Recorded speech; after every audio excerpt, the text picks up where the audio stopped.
Hey guys, Iola here from Muscle Management Services. I am here to talk about cupping massage therapy since it is one of my specialties. Recently in the media, in the 2016 Olympics, there have been a lot of hype over cupping that has been noticeable on Michael Phelps and some of the gymnast bodies. And I just want people to kind of have a better understanding of what cupping massage therapy is after this video. I think the media makes it seem, I think from my perspective, the media makes it seem a lot more painful and intense than it is, and I just want to clarify to people that it is something that can be used every day in like layman's, for like the normal person can use it to enhance their body.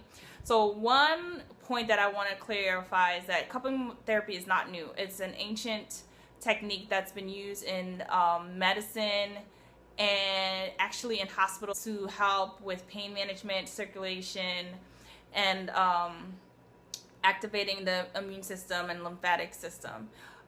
It's been around. It's not anything new. It's just one of those old things that's been shoved away, and since modern medicine has come about with, you know, Tylenol and stuff, people stop using it. I talk to my parents and they talk about cupping being used for certain ailments in the home, and my great-grandmother did cupping, and my father talks about in the village with certain ailments it would use to help cure certain ailments. So the benefits of cupping, so what cupping does, it uses suction or vacuum therapy to lift the liquids, hormones, and all the things that are carried in the liquids in our muscles up into the lymphatic system. So the lymphatic system is, if you want to picture it being below the skin and above the muscle, and that's where the fluids from your body go in and gets filtered.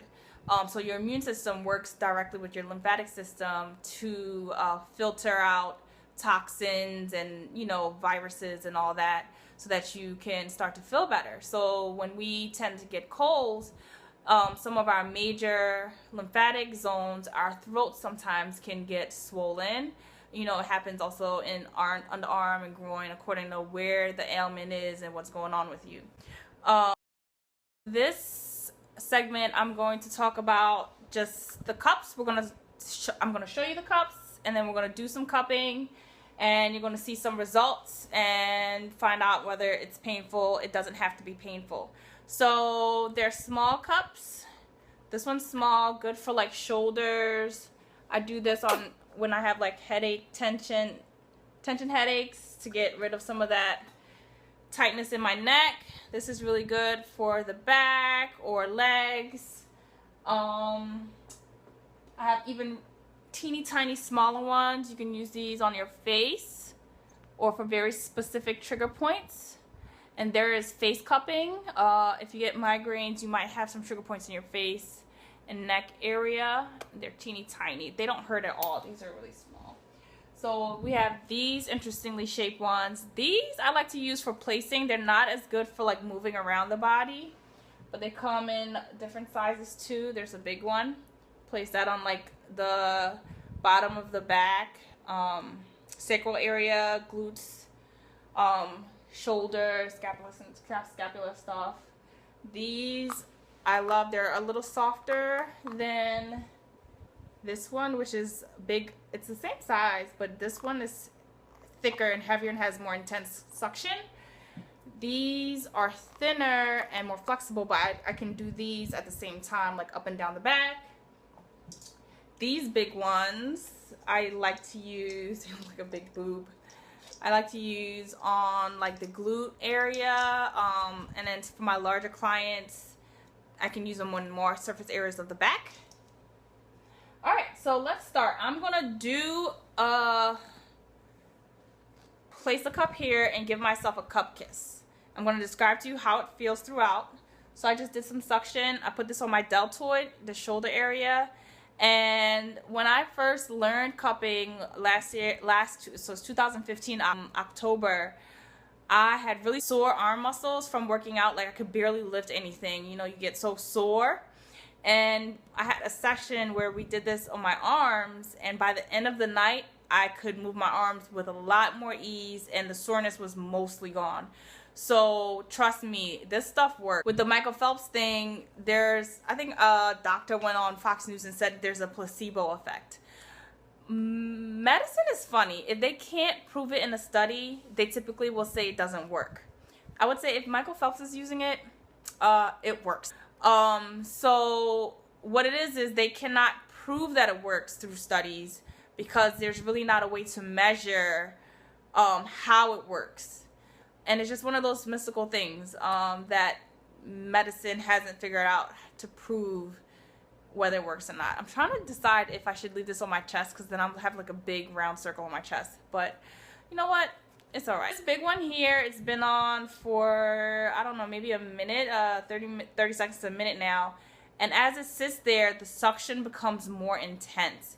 The muscle below it starts to relax and the blood starts to come up towards the skin and enter the lymphatic system. The bruise is caused when the vessels, the teeny tiny capillaries in your skin burst from the suction. So think of it as a hickey. It's really a hickey. The concept of someone sucking on your neck for a long period of time and bringing forth blood, almost like a bruise. That's the same concept. I don't think people think about hickeys being helpful, but in this way, it is helpful to the muscle below it to flush out all the bad stuff that's causing you pain and soreness. So Michael Phelps and some of the other gymnasts, they use this because they work out all the time and their bodies and their muscles are constantly sore. So it helps to detox the muscles faster so that they can recover more quickly. So as you can see, it didn't hurt at all. I left this on my chest. You can kind of see a little redness, but that's probably not going to bruise. Cupping doesn't have to bruise, especially if you keep it moving. There are different techniques.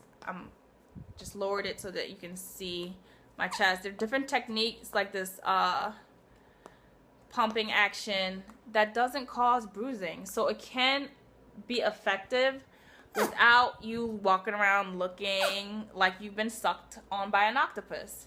I use it on almost every client that comes through my door. And you would never know because I purposely don't bruise them. The bruising is for someone who requested, they don't mind. And they have a lot of severe things that they're like, you know what, it's worth the bruising if you can get rid of the pain. Alright, so let's see. I'm going to remove this. And did you guys see me grimace or anything? No, it's not that painful. I've seen people make videos since the Michael Phelps, big deal has come out when they're getting cupping, and it doesn't have to be intense. It can be light, medium to deep tissue and deep pressure. So I can make the pressure intense, but it's not required. And that's something that I really want people to understand, that you can get cupping and you can even get the bruise and it doesn't have to be from an intense session. So let me know if there are a couple things I didn't touch on, if you still want answers. This bruise probably can stay, my bruises normally last from like 7 to 10 days. This one is not as intense as I've done before, so maybe it'll take like 4 days to fade away. And it's really great because it helps my arms, since I'm using them a lot to massage, to kind of recover from working hard. I hope you guys learned something. Make a comment and let me know if you want to learn more. Bye.